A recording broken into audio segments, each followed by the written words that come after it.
เมื่อยเฮ็ดเวียกแล้วเมื่อยก็อดเอาแล้วขนาดเขาบ่ฮักก็ยังอดได้เนาะโอ้คือว่าอยู่เพื่อนเจ้าคือมีเครื่องตัดหญ้าอยู่บ่มียังมีอยู่บ่เดี๋ยวนี้กะโดยน้องเฮายืมแล้วผู้หญิงตัดหญ้าได้ดิถือว่าระดับหนึ่งได้บ่เชียงก็ยังบ่ทันได้เคยเห็นจักเทื่อได้บ่ผู้หญิงตัดหญ้าตัดบ่เป็นดินพื้นนี่ดินของทางพ่อปู่เนาะโดยแต่ว่ายังบ่ทันได้แบ่งมันบ่เนาะเราแบ่งแล้วเอ้า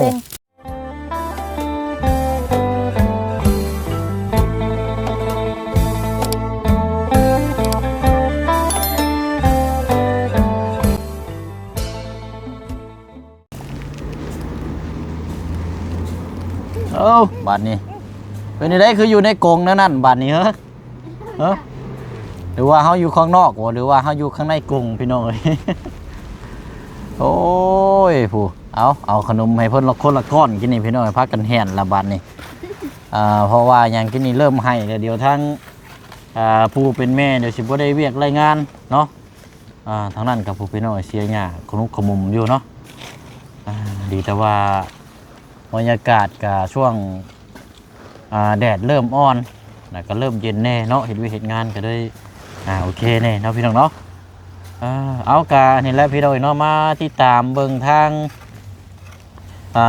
น้องอ่อนเนาะแล้วก็พ่วงจากทางน้องห้างคือเก่าเนาะว่าเรื่องเวียกเรื่องงานเลยเหมือนพี่น้องเนาะกานี่แหละพี่น้องคันบ่เฮ็ดกับบ่ได้กินถ้าบ่สู้กับบ่มีเพราะฉะนั้นก็ต้องอดทนแล้วก็สู้เพื่อคนที่ข้างหลังแต่ก็ข้างหน้านำอะไรเพื่ออนาคตเฮาเองเนาะกราบทักทายสบายดีและสวัสดีพ่อแม่พี่น้องเบิดสุขุสุคนในพี่น้องเด้อเนาะพบเจอกันอีกคือเก่าคือเดิมพี่น้องเนาะเอาเพิ่มเติมในกาล่าสุดนี่กาทางน้องสอนเนาะบ่เชิงโทรหากินนี่กาน้องเพิ่นยังบ่ทันได้เวียกงานอยู่พี่น้อยพอสิเข้า5 โมงเดี๋ยวได้พี่น้องก็ยังบ่ทันได้เลิกงานอยู่เพราะว่างานมันเป็นแนวนี้พี่น้อยทางน้องสอนว่ากินนี่คล้ายๆว่าทางหัวหน้านั่นมอบงานให้แล้วบัดนี้ทางน้องๆเพิ่นได้ถ้าว่าให้เร็วๆก็แม่นว่าได้เลิกไว้อันนี้วัด5 โมงวัดเวียกงานที่มอบให้วัดยังบ่ทันแล้วนะพี่น้อยเนาะก็เลยน่าจะประมาณ6 โมงแรงบริษัทน้องเพิ่นว่างเนาะพี่น้องเนาะเลิกงานตอนนี้ก็ยังลุยงานอยู่ทางน้องสอนกันยังพากันเฮ็ดเวียกเฮ็ดงานสู่คือเก่าอยู่เนาะเอาอดทนสู่ไปก่อนเนาะจังใดก็ถ้าว่าได้เงินได้หยังได้จะว่าอดบ่ได้จังพากันมาเนาะเดินทางมาเอาละพี่น้อยเนาะตัวดินน้ำน้องเพิ่นกินอีกอ่ะโอ้ยเนาะเอาสบายดีถือโอกาสนี่กับทางนี่กับคุ้มครองทางน้องๆหนูๆเนาะทั้งลูกหลานทั้งน้องฮังกันโอ้ขางแรกทางน่ะเนาะมีมูมาเล่นระบาดนี่ที่คิวซังนะเป็นจังไรพ่อยังบ่ทันได้มาบ่โอ้นี่แหละนี่เนาะ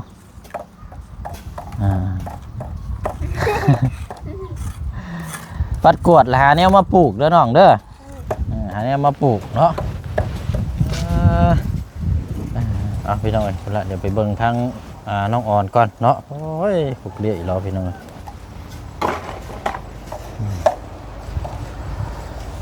ก็มาแต่หาทั้งน้องลาเนาะพี่น้องเนาะหรือว่าทั้งน้องหลอกแค่หลังจากนั้นก็เข้ามาพี่น้องเนาะน้องเป็นเสียพี่น้อง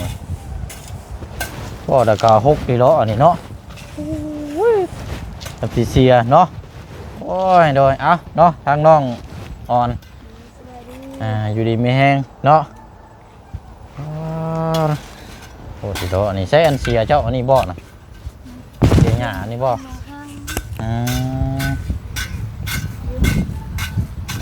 บ่เสียงอันขออนุญาตอันนี้ไปเลย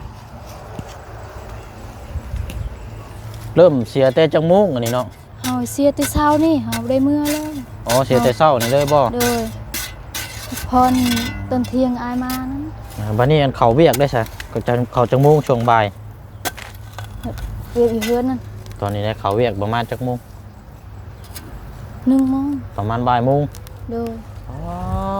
เนาะ เฮาเฮ็ดแต่1 โมงว่ะ อันนี้ได้ โดยที่เช้านี่เฮาเฮ็ดแต่8 โมงกับ11 โมงเฮาพักผ่อน1 โมงก็เฮ็ดต่ออีกเฮ็ดต่อก็ เสียแบบนี้ได้เนาะ โดย อีกประมาณ นอน กะประมาณจักมื้อสิแล้ว มื้ออื่นยังบ่แล้วมื้อฮือแล้วยัง3 มื้อ 3 มื้อ โดย นี่ก็ถือว่าหกเนาะ โดย6แห้ง หกแห้งแล้วบ่เชิงเห็นตอนที่ว่าติดกับของทางน้องสอนนั่นก็ป๊าด 6คือกัน พูดดีโลตัวนั้นเนาะส่วนของเจ้าก็ไปแห้งแล้วเจ้าล่มพอดีเจ้าเพิ่นสิเสียหญ้าแล้ว เฮาเมื่อยอยากลม เออ เมื่อยแห้งเฮาอยาก ไป ลม แห้งแล้วเดี๋ยวจะไปหาไข่มดแดงมาขายอีกแน่บัดนี้ โดยทางไปหาไข่มดแดงกับคู่มือทางคันไปอยากบ่ได้ไปหาก็บ่มีเงินแบบบ่มีเงินอยากเสียค่าพายค่าน้ำก็ไปหาแน่อยากเสียยามันแน่ไปหา3 มื้อก็หยุดก็เสียยามันอีก แม้ว่าตัดนี่บ่ได้บ่เนาะ ตัดอยู่สวนเฮา ตัดสวนนะแบบใช้เครื่องตัดหญ้าตัดนี่บ่ได้บ่ เฮาตัดบ่ได้แล้วผู้หญิง คือว่าอยู่เพื่อนเจ้าคือมีเครื่องตัดหญ้าอยู่บ่ มี ยังมีอยู่บ่เดี๋ยวนี้กะ โดย เออ น้องเฮายืมแล้วคันเฮาค่าเวียกเฮาไปเอาคันเฮาตัดได้ เจ้าคือว่าได้เนาะตัดหญ้าคันว่าผู้หญิงตัดหญ้าได้นี่ถือว่าระดับหนึงได้บ่เชียงก็ยังบ่ทันได้เคยเห็นจักเทื่อได้ บ่ ผู้หญิงตัดหญ้า ตัดบ่เป็น อืมบ่เว้าถึงนะคันว่าผู้หญิงตัดหญ้าได้แบบประกอบเองได้เฮ็ดได้ด้วย เฮียน นะเนาะ เอาได้หรือว่า อืม คันเฮียนเอาได้แบบเฮาแบบบ่เคยเฮียนบ่เคย บ่เคยเนาะ โดยบ่ได้ โอ้คันว่าตัดหญ้าได้นี่ว่าสำบายได้เจ้าก็สิบ่ได้ทรัพย์แบบนี้นี่ 1 โมงนั้นเฮาเฮ็ดเลยก็แดดแห้งเฮาจนอยากล่มเฮาล่มมันต้นกล้วยนั่น ล้มลงก็ล้มลงอันอยู่ต้นกล้วยเลยไหวเลยเนาะ เอ้ยคอนว่าห้องหาเอ้ยคอนพักพรนะเจ้าจนอยากล่มต้นกล้วย โอ้ แดดแห้งดิ เฮาอยากให้มันแล้วมันเฮาเฮ็ดอยู่แต่พุ่นก็ฮอดนี่เลยเฮาเฮ็ดนะ เออ แบบเฮา เนาะ เฮาอยากให้แล้วไว้ก็เฮาไปเสียอยู่พุ่นอีก อืม พุ่นก็6อยู่พุ่นประมาณ10 มื้อแล้วคอยจนลมแห้งว่ะจนเมื่อยแห้ง บัดนี้อันว่าส่วนตอนนั้นอีกจักมื้อเจ้าเสียแต่เก่าซะ เฮาเสียแต่เก่า10 มื้อแบบ6คืออายเห็นละ เออ 10 มื้อ เออบ่คันว่าอันมีเครื่องตัดหญ้ายังบ่ตัดเนาะ โดย แต่ว่าบ่มีคนตัดบัดนี้เนาะ โดยบ่มีคุณตัด อยู่อันทางน้องสอนก็เฮ็ดงานอยู่เวียงไงโทรหากินนี่ก็น้องเพิ่นบ่ว่างกินนี่ยังเฮ็ดงานอยู่ โดย ใช้เบิ้งหาเอาขนมให้เด็กน้อยก่อนเบิ้งเอาจะให้เวียบกันรอดละ โดย ใช้เถอะเบิ้งให้หยังนี่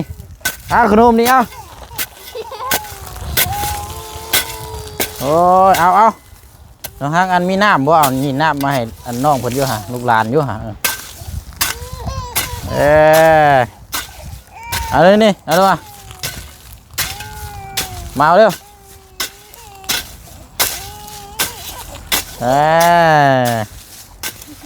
เอากินน้ำมันแค้นนั่นก็อยากน้ำเลยฉันนุ่นบืนเลยอันดีเอาบัดนี้เอาขนมนี่โบแกะกระยาให้กระเจ้าเล่นจะซื้อมาแล้วงั้นนั่นแกะเอาอีกถุงหนึ่งเป็นนี่ไรล่ะ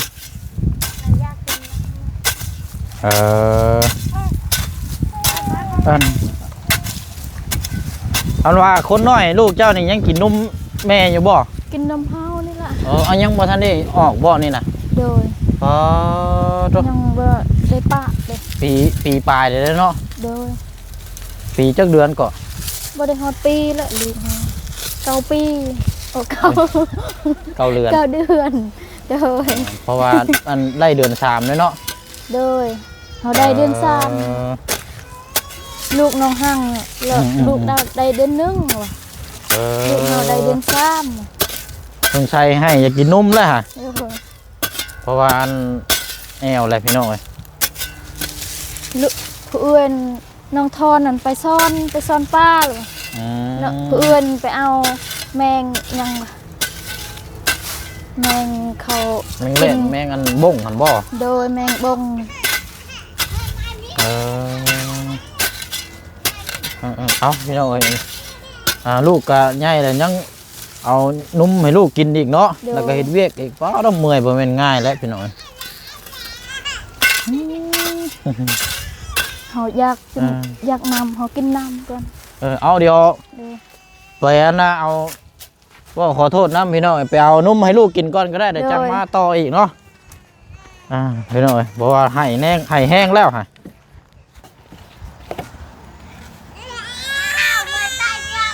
พลักก็ยังไปให้เขาระบาดนี่โอ้ยเนาะพลักนี่ดื้อได้นี่ เนาะไปอันนั้นก็ได้เอานุ่มให้ลูกกินก่อนก็ได้เดี๋ยวจังมาต่อ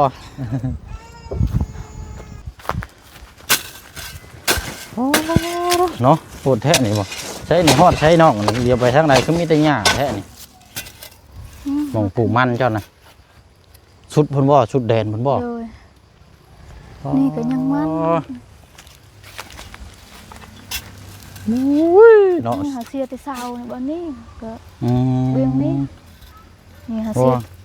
เสียแต่หญ้านี่ก็พอแห้งแล้วนี่เนาะ โดย ฮอดพุ่นแล้วเนาะ โดย ดูพี่น้อง ฮอดบอลเฮา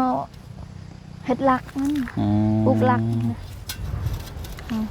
คันว่าตัดหญ้าได้เครื่องตัดหญ้านี่เฮ็ดเองเลยโลดเนาะ เด้อ มันก็สิแล้วไว้เนาะ เด้อนี่พอแห้งแล้ว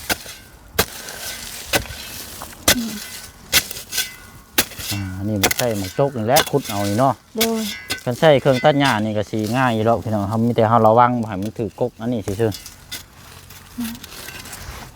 นี่มันเฮาตายมันก็เสียละล่า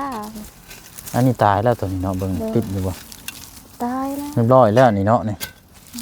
นี่ออกแล้วนี่ ออกบ่ โดยนี่ แต่ตัวนี้เรียบร้อยตัวนี้เนาะ ตัวนี้ก็ตายหมด อืม ก็ตาย ยังหาไม้ก็แบบบ่ หา ด้ ตัวไม้มาปลูกใส่อีกเนาะ โดยหาตัวไม้มาปลูกใส่อีกคันใด อืม คันบ่ได้ก็ปะเองนี่ก็นี่คล้ายๆแน่เย็นแน่นี่ฮอตแหละ โอ้จะไปเฮ็ดเวียกช่วงมันแดดเนาะแดดแห้งๆเนาะโว้ยสลบแล้วแหละ แต่เฮาอยากเฮ็ดให้มันไวเด้อเฮ็ดให้มันแล้วไวเฮ็ดแบบนี้ให้มัน คันว่าอยู่นี่นั่นก็ให้น้องสอนมาตัดเนาะ โดย เราเฮ็ดนี่แป๊บเดียวแล้วนี่พี่น้องแต่โคบๆแล้วนี่ น้องเฮาบ่ได้เฮ็ดเวียกน้องเฮาตัดซอย คือที่เก่านี่ อันที่แล้วนี่ก็ทั้งน้องสอนนั้นมาตัดซอยนี่ก็เนาะ โดย แล้วก็เราก็มาปลูกนี่พี่น้องอันนี้อันมันเก่าบ่ตัวนี้เนาะ โดยมันเก่าแล้ว มันเก่าเพื่อเก่าตัวนี้เนาะ มันไม้เฮาปลูกไม้เด้อ อืม เฮาเฮ็ดโลนี่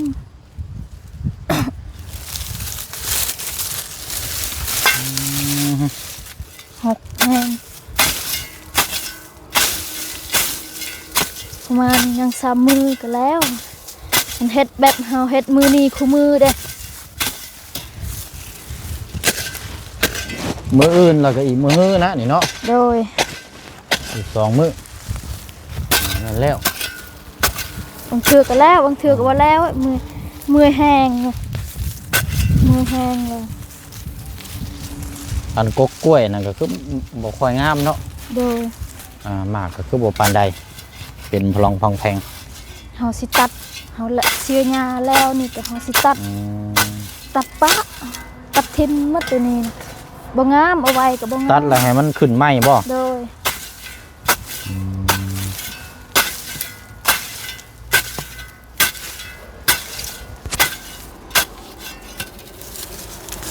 ยังเฮาคิดยังชวนเฮาอยู่ติดน้องเขานั่นเฮาคิดอยากไปเสียแล้วนี่ก็ไปเสียชวนติดน้องเฮาอีกพอแห้งแล้วค่ะ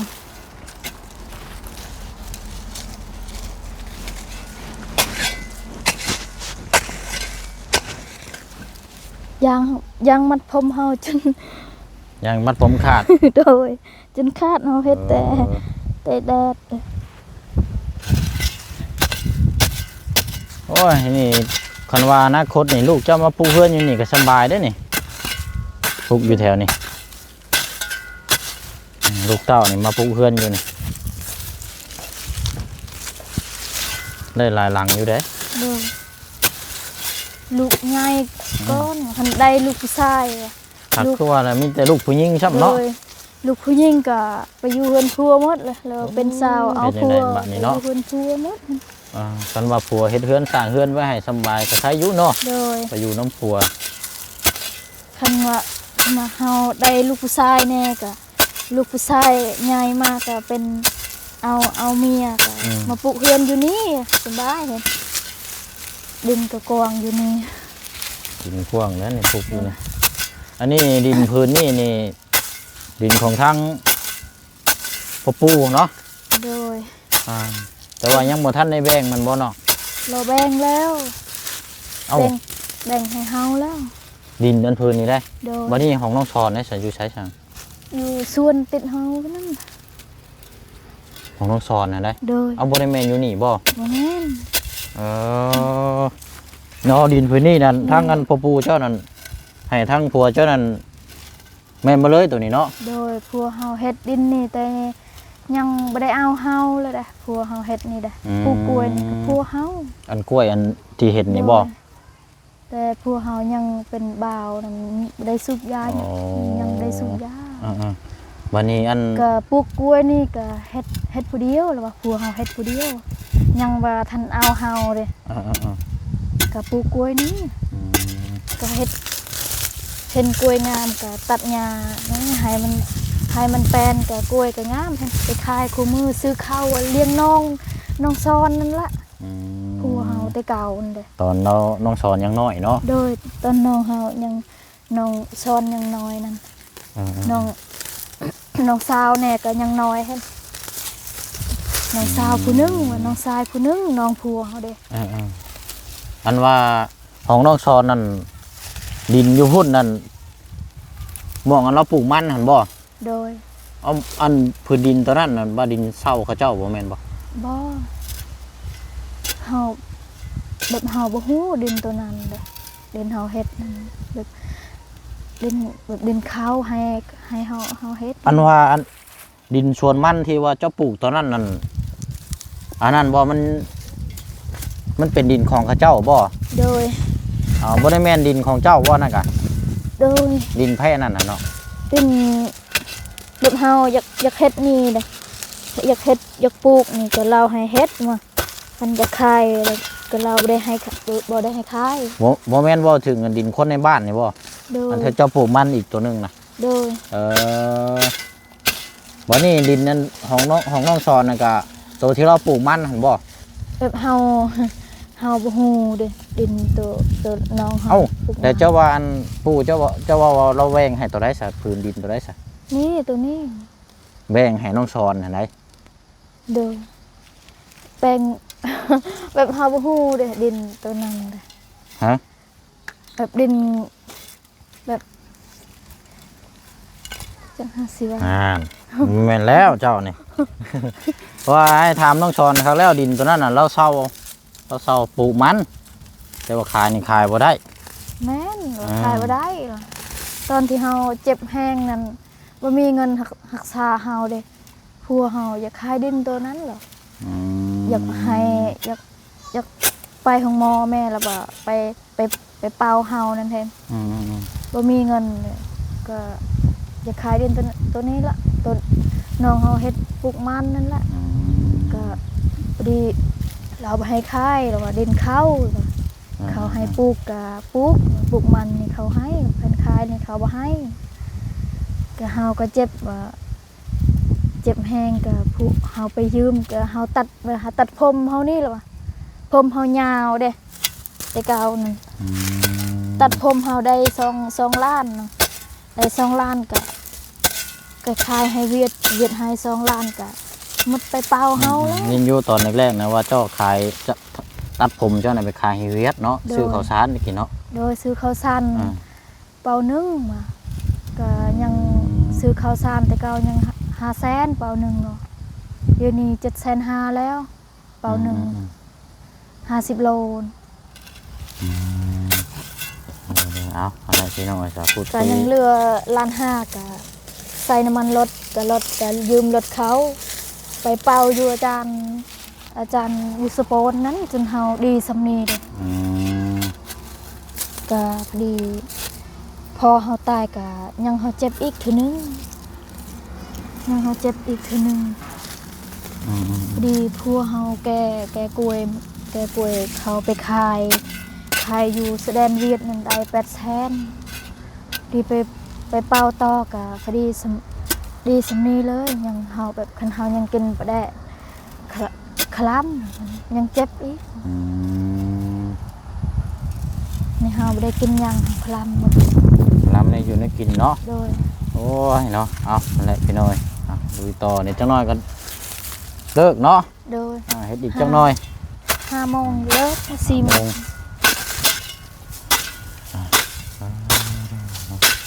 อยู่มากๆเลยแบบนี้เนาะบ่ได้มีอันปิดจมูกอย่างเลยบ่น้องนะแบบธรรมชาติเด้อเนาะผ่าปิดปากกับบ่มี ธรรมชาติแบบนี้แหละเฮาเฮ็ด แล้วนี่พี่น้องเนาะเอาพี่น้องเนาะล่าสุดพอดีทางน้องสอนกับถ่ายคลิปวิดีโอเนาะมาให้ส่งมาให้ทางเสียงเบิ่งพี่น้องเนาะเดี๋ยวจะขออนุญาตเอาคลิปนี้ตัดต่อลงจากวิดีโอนี่ให้พี่น้องเบิ่งน้ำกันนะพี่น้องเนาะเบิ่งทางน้องเพิ่นเฮ็ดเวียกเฮ็ดงานนะพี่น้องเนาะโอ้ยเอาน้องอ่อนมีแต่ว่ามันทำแล้วพากันเมื่อซะเนาะ โดย มื้ออื่นจังมาลุยต่อ มื้ออื่นเฮาเฮ็ดแต่เช้าอีก นั่นแหละอ้ายก็สิพุ่นแหละมื้อเฮือนก่อนบัดนี้เด้อ โดย โดยอันถุงยางบ่มีครับเอาเสียเทขนมไว้ให้อันทางน้องอันลูกๆเจ้าเอาใส่นี่แหละมันอาจจะมีถุงยางเอาละเมื่อให้ทางเจ้ากินเอาเด้อน้องเด้อ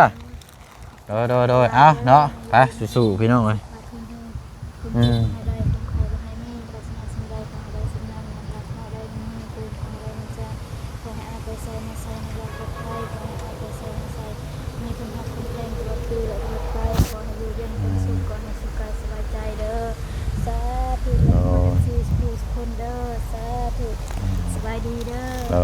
เนาะไปอะไรพี่น้องเลย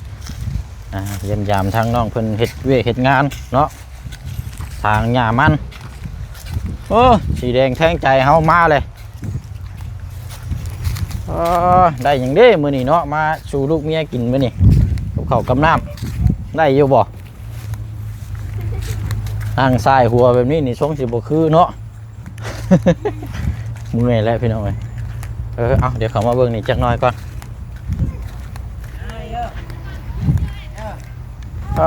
โธ่เนาะอันนี้ได้หากะมาบ่ล่ะเอาเนาะเป็นจังไดยังบ่แล้วบ่หมดแล้วนี่เนาะใช้อุปกรณ์คือบ่เห็นมีเอาไว้อยู่ให้ทางแล้วเอาไว้อยู่พุ่นเลยเนาะโดยเอาตามนั้นแล้วใช่พี่น้อยอ้ายเวลามาเยี่ยมยามทั้งน้องอ่อน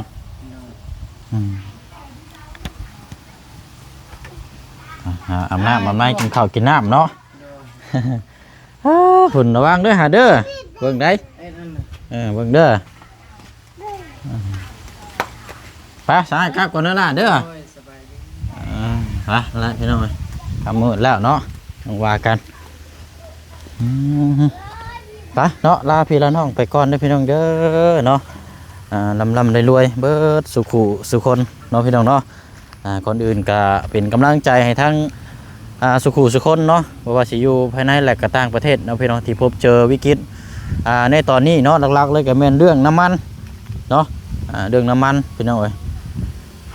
หลักๆเลยก็เพราะว่าโอ้ยพี่น้องน้ำมันราคาสูงเนาะแล้วก็ติดตามมากับเรื่องข่าวสารเกี่ยวกับสัญญาณโทรศัพท์มันแหละพี่น้องตามเขาติดตามเบิ่งกะโอ้ยบ่อยากให้มันเป็นแนวนั้นแล้วพี่น้องเนาะเครือข่ายล่มเหลวมานี่พอแห้งแล้วเนาะพี่น้องนี่บ่ได้เห็นน้ำกันแล้วบาดนี้พี่น้องเอ้ยก็บ่อยากให้มันเป็นแนวนั้นแล้วพี่น้องเนาะก็อยากให้ผ่านพ้นไปด้วยดีเนาะพี่น้องเนาะ เป็นกำลังใจทุกคนสู้ๆเด้อพี่น้องเด้อเนาะจับมือกันแล้วก็เบิ่งแย่งกันเนาะพี่น้องเนาะบ๊ายบายพี่น้องพบเจอกันในคลิปหน้าสบายดีเด้อเพียงเด้อ